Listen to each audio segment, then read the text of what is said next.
নবাব বাহাদুরের কাছে ত্রৈমাসিক খাজনা জমা পড়েছে। কয়েকটি রাজ্য খুব তাড়াতাড়ি যথেষ্ট খাজনা দিয়েছে, কিন্তু কয়েকটি রাজ্য সেই দিক থেকে পিছিয়ে আছে।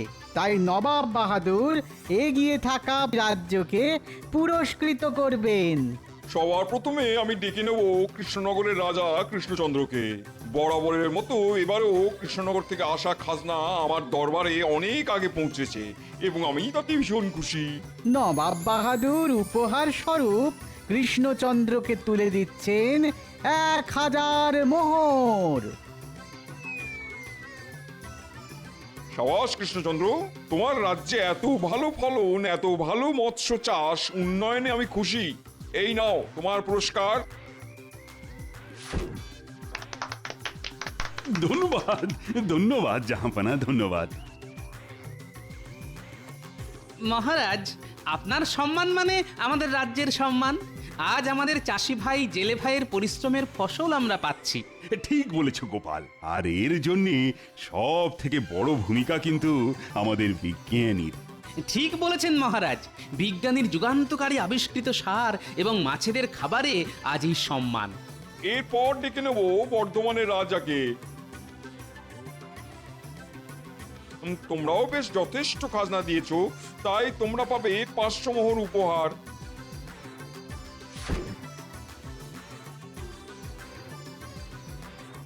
এরপর ডেকে নেব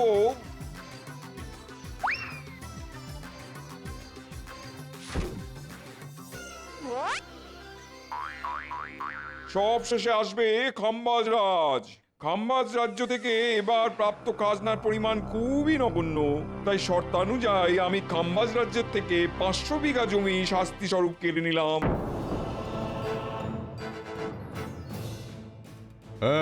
এ কি করছেন জাহাপানা? এরকম ভাবে আমার রাজ্যকে সকলের সামনে অপমানিত করবেন না। চুপ করো, শর্ত যা ছিল তাই করেছি। সারা বছরে তোমার রাজ্যে মাত্র 5 মণ ধান হয়েছে। ছি ছি ছি ছি ছি ছি ছি ছি ছি। এই তুমি খাম্বাজ রাজ্যের রাজা, ফের যদি তোমার রাজ্যে এত কম উৎপাদন দেখি তো পুরো রাজ্যটাই কেড়ে নেবো। ঠিক আছে, আজকের মতো এখানেই পুরস্কার বিতরণের পালা শেষ হলো। আপনারা সবাই আসুন।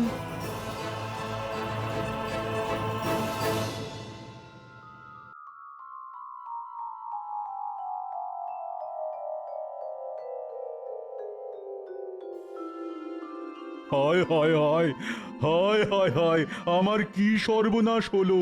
মহারাজ, এত সহজে ভেঙে পড়বেন না, আমাদেরকে ঘুরে দাঁড়াতেই হবে। কিন্তু ঘুরে দাঁড়াবো যে, তার জন্যে আমাদের তো সেরকম আবহাওয়া নয় যে যে আগামী 3 মাসের মধ্যেই মাঠে একেবারে সোনার ফসল ফলিয়ে দেব।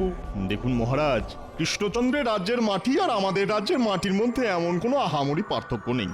তবুও কৃষ্ণচন্দ্রের রাজ্য আমাদের থেকে শতগুণে এগিয়ে। তার কারণ ওদের রাজ্যের জমিতে ব্যবহার করা সার এবং পরিচর্যা, পুকুরে দেওয়া মাছেদের খাবার, এই সব কারণেই ওই রাজ্যের উৎপাদন বেশি। তাহলে এক্ষুনি কৃষ্ণনগরের কাছে ওদের চাষ আবাদের পদ্ধতি বিস্তৃত বর্ণনা জানতে চেয়ে চিঠি লিখে পাঠাও। না মহারাজ, কৃষ্ণচন্দ্র কখনোই আমাদেরকে ওদের রাজ্যের সমৃদ্ধির গোপন রহস্য নিজে থেকে বলতে চাইবে না। তাছাড়া ছলে বলে কুশলে কৃষ্ণচন্দ্রকে রাজি করানো গেলেও মাঝে বাধা হয়ে দাঁড়াবে ওই গোপাল। তাই জন্য অন্য কোনো উপায়ে সব জানতে হবে। পেয়ে গেছি কোন মন্ত্রী।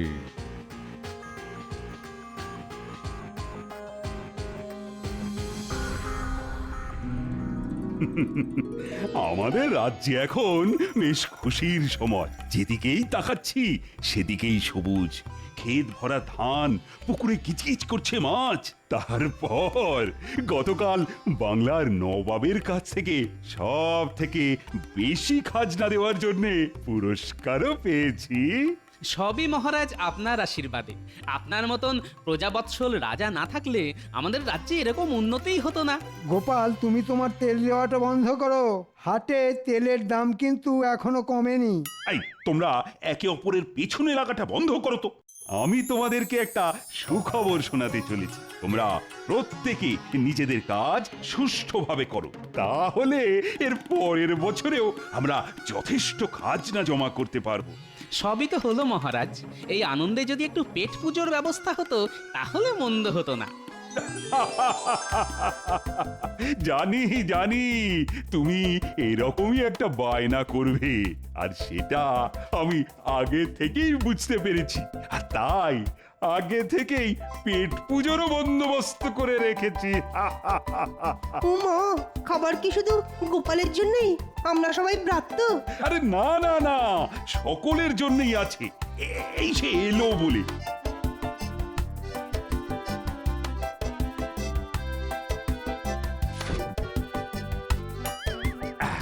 তোমাদের সকলের জন্য এক হাঁড়ি করে দই আর এক হাঁড়ি করে রসগোল্লার ব্যবস্থা করেছি, তাও আবার ভোলা ময়রার দোকানের।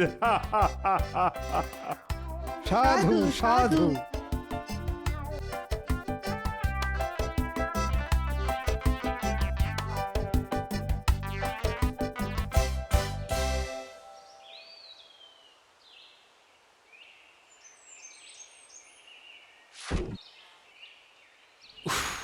বাবা কি গরম! রসগোল্লা খাওয়ার জন্য মনটা কেমন আনচান আনচান করছে। এখনই কটা রসগোল্লা পেটে পুরে দিই।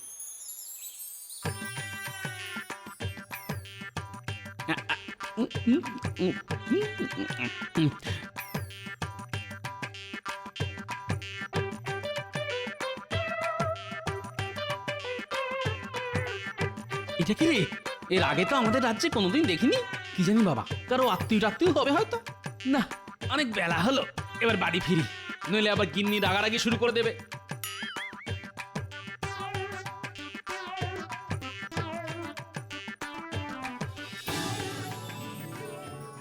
ওই গো, ও গিন্নি, কোথায় গেলে গো? গিন্নি, ও আসছি গো আসছি, কানের মতো খেয়ে নিল। এই দেখো গিন্নি কি এনেছি, দই রসগোল্লা মহারাজ দিয়েছেন। কই দেখি দেখি দেখি। ইমা, এত বড় হাঁড়িতে মোটে একটা রসগোল্লা? এই মরেছে, খিদের চোটে তো সব খেয়ে ফেলেছি। কি গো চুপ করে আছো কেন? বাকি রসগোল্লা কোথায় গেল? ইয়ে না মানে, হ্যাঁ মানে ওই পথে আস্তে আস্তে খুব খিদে পেয়েছিল তো, তাই খেয়ে ফেলেছি গিন্নি। কি তুমি এটা পারলে? ঘরে একটা জল জ্যান্ত বউ থাকতে তুমি সব কটা রসগোল্লা খেয়ে নিতে পারলে? আহ গিন্নি, সবকটা তো খাইনি। দেখো দেখো, এখনো একটা রসগোল্লা তোমার জন্য আছে গিন্নি। ওটাও আমার জন্য রাখার কি দরকার ছিল শুনি? তুমি নিজেই তো খেয়ে নিতে পারতে। এই দেখো, রাগ করছো কেন? আমার আমার মান তো শোনা, রাগ করে না। গিন্নি, আমি তোমাকে ভোলার দোকানের রসগোল্লা কিনে খাওয়াবো। হ্যাঁ, রাগ করে না শোনা মনা। ও গিন্নি, কি গো? ভাল লাগে না, যাও। এই ছাড়ো। ও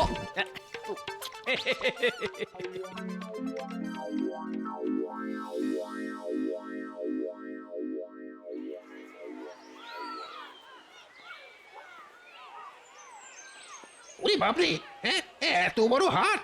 আমাদের মহারাজের এসব দেখলে তো একেবারে চোখ ছানা বড়া হয়ে যাবে।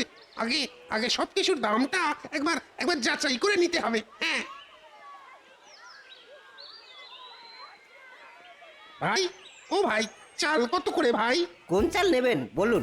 জয়া রত্ন 1 টাকা কেজি, আর বাঁশকাঠি 1.5 টাকা, আর দেরাদুন গোবিন্দভোগ 2 টাকা করে কেজি। ওরে বাবা, এত সস্তা! হ্যাঁ, আমাদের ওখানে তো ওই গোবিন্দভোগ চালই 4 টাকা কেজি। নিশ্চয়ই উৎপাদন বেশি হওয়ার কারণে দামও কম। হ্যাঁ। কি দাদা, কি ভাবছেন? কি চাল দেবো বলুন বলুন? না দাদা, আজ থাক, পরে একদিন আসবো।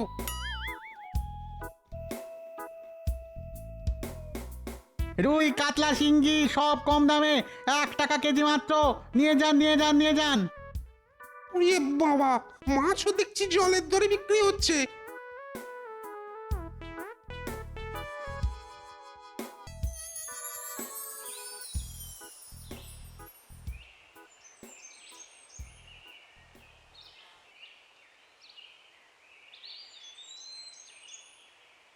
এই যে চাষি ভাইয়েরা, এদিকে এদিকে এদিকে একটু শোনো।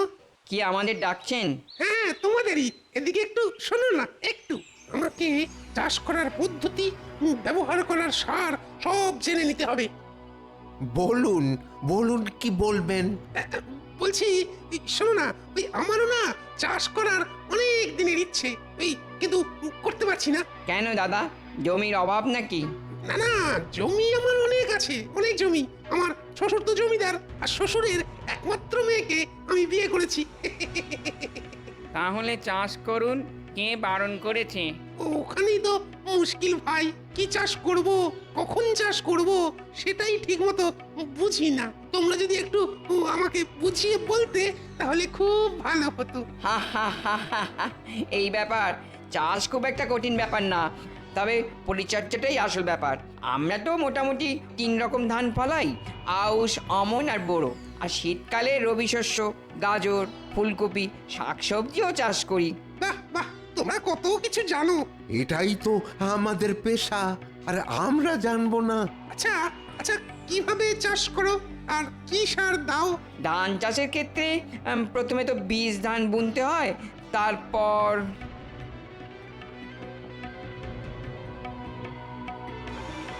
বাহ বাহ, তোমাদের কাছ থেকে অনেক কিছু জানতে পারলাম। ধন্যবাদ ধন্যবাদ চাষি ভাইয়েরা। এতে এতে ধন্যবাদের কি আছে? হ্যাঁ, এবার শুধু মাছ চাষ করার পদ্ধতিটা রপ্ত করতে হবে, তারপর খাম্বাজ রাজকে সব একেবারে উগড়ে দেবো। হ্যাঁ,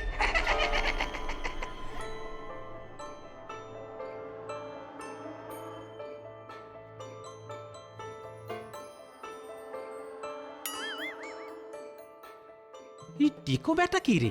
মাঝে মাঝেই রাস্তায় দেখি।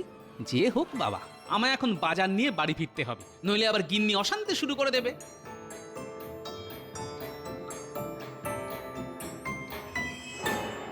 প্রণাম মহারাজ। বলো গুপ্তচর, কি খবর এনেছো? মহারাজ, আমি কৃষ্ণনগরের সব কিছু একসাথে পুঙ্খানুপুঙ্খভাবে রপ্ত করে লিখে এনেছি মহারাজ। মাছ চাষ, ধান চাষ, সব। সাবাস সাবাস গুপ্তচর, সাবাস। এবার আমাদের রাজ্য কৃষ্ণনগরের মতো ফসল ফলাবে, কৃষ্ণনগরকে টেক্কা দেবে, নবাবের হাতের পুরস্কার পাবে।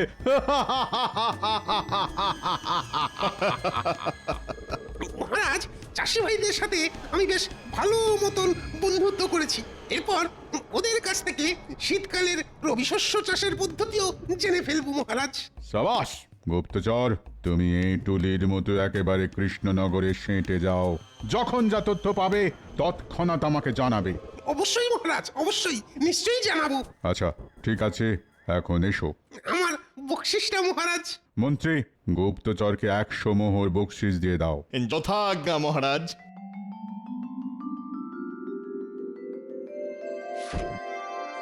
ধন্যবাদ মহারাজ, ধন্যবাদ মন্ত্রী মশাই।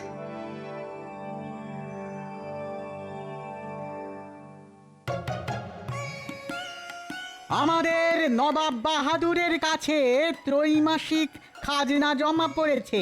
প্রতিবারের মতো এবারেও কয়েকটি রাজ্য খুব তাড়াতাড়ি যথেষ্ট খাজনা দিয়েছে, কিন্তু কয়েকটি রাজ্য সেই দিক থেকে পিছিয়ে আছে। তাই নবাব বাহাদুর এগিয়ে থাকা প্রথম রাজ্য দুটিকে পুরস্কৃত করবেন। এবার সব থেকে বেশি খাজনা জমা করেছে এ কি খাম্বাজ রাজ্য? হ্যাঁ জাহাপানা, খাম্বাজ রাজ্য এবার সব থেকে বেশি খাজনা জমা দিয়েছে। সাবাস খাম্বাজ রাজ, আমি তোমার উপরে বেশ খুশি। প্রথম পুরস্কার হিসেবে 1000 মোহর তুলে দিচ্ছি খাম্বাজ রাজের হাতে।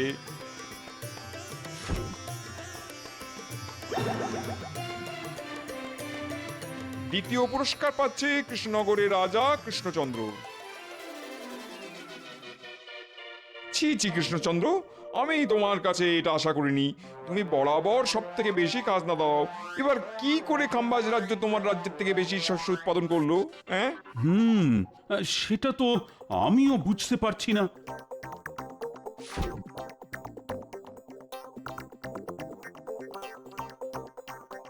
আমাদের রাজ্যে বিজ্ঞানীর বানানো বিশেষ সার দিয়ে চাষিরা চাষ করে, সেই জন্য চাষও হয় প্রচুর, আর এবারেও যথেষ্ট ধান হয়েছে।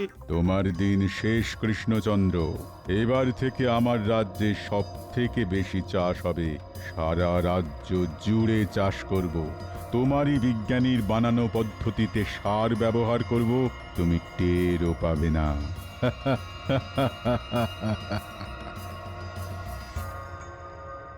মহারাজ, আমাদের অতি সত্বর একটা ব্যবস্থা নিতে হবে, নইলে কিন্তু খুব মুশকিল হয়ে যাবে। আচ্ছা গোপাল, খাম্বাজ রাজের একটা কথা খেয়াল করলে? কোন কথা মহারাজ? ওই যে আমাদেরই বিজ্ঞানীর বানানো পদ্ধতিতে সার বানাবে আর আমাদের থেকেও বেশি চাষ করবে, কিন্তু খাম্বাজ রাজ সেটা জানবে কি করে? গুপ্তচর মারফত জানতে পারে। ঠিক ঠিক বলেছ গোপাল। বিজ্ঞানী কখনো সার প্রস্তুতির কথা কাউকে বলে দেবে না, ওরা নিশ্চয়ই কোনো চাষির কাছ থেকে জেনেছে। এবার কোন চাষি কাকে কি বলেছে এত বড় রাজ্যে সেটা বোঝাও মুশকিল। গোপাল, তুমি এক কাজ করো, কোনো সন্দেহভাজন কাউকে দেখলেই তাকে যাচাই করো। যথা আজ্ঞা মহারাজ।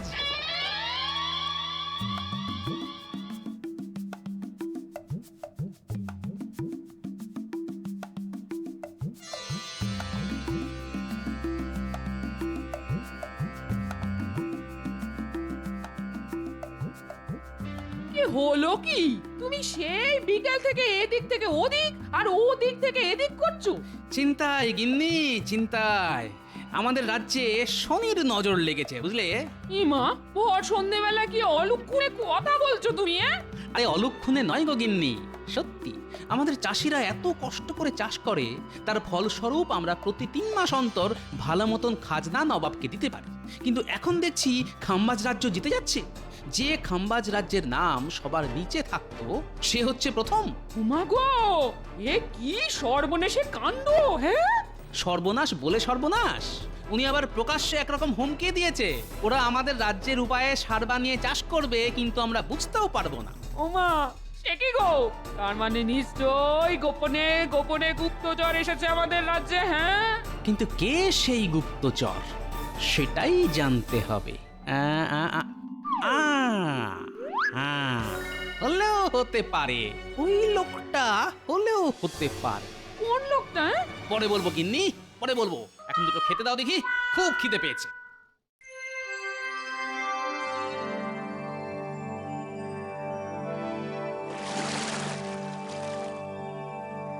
বাহ, এই পুকুরটাতে তো অনেক মাছ। দাদা, কিসের চার দিয়েছেন মাছ ধরার জন্য? এই তো ওই শুধু কেঁচো দিয়েই দাদা।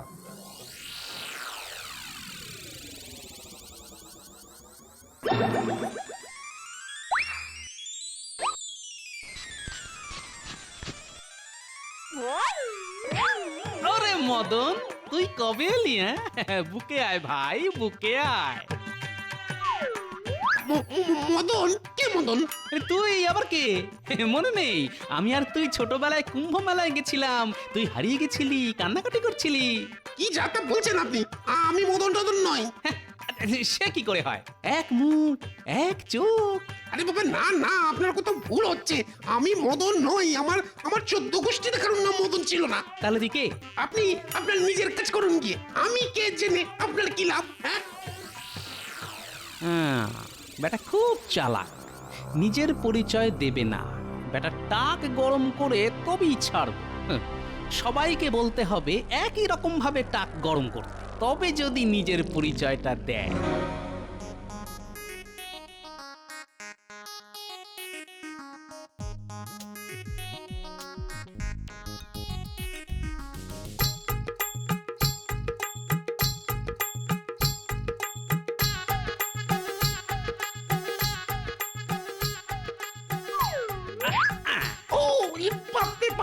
আরে মদনা, জানিস আজকে তোর মতন আরেকটা লোককে দেখলাম। টাক একবারে গরম হয়ে গেল যে। বাবা, কি দাদা, তখন থেকে মারছেন কেন বলেন তো? আমি মদন নই। আরে দূর দূর, কিছু মনে করো না ভাই, আমি ভাবলাম মদন।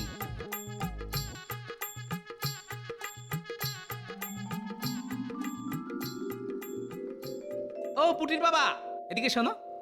কি বলো?